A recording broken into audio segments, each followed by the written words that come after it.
रंगाबाज हो, कोई रंगाबाज हो।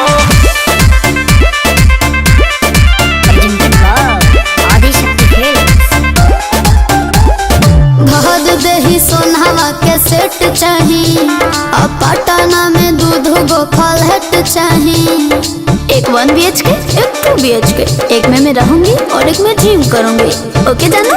भद देही सोनावा के सेट चाही, पटना में दूध गो फ्लैट चाही।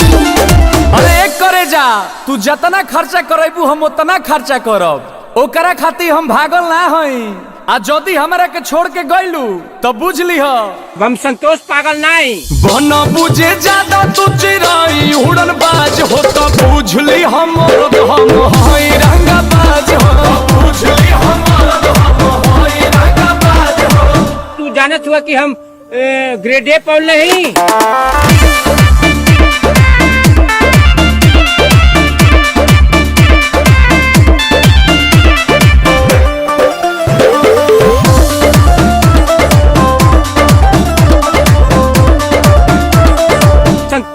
संतोष पागल नहीं। पहला बच्चर हीरो जाना के खर्चा जितना हमसे करही बेरे, तोरा से बेसी हम ले ले बानी सीछा, पीछा छोड़ा नहीं पई बेरे।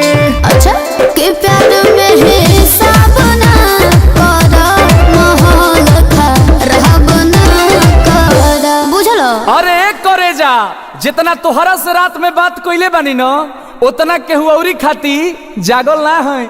लेकिन जदी तू हमार दिल तुरलू तो बुझ लीह हम संतोष पागल नहीं।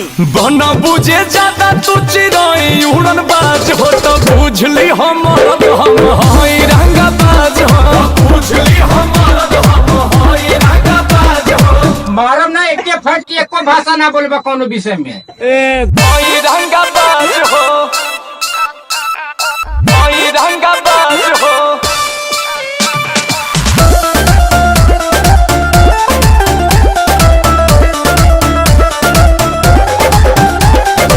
सब लेके प्यारी गदारी जे करबू, अंकुश के देखबू पहदर हो। मन पुना बात औकात पे ले आ देव, लभ में हो जाला मर्डर हो।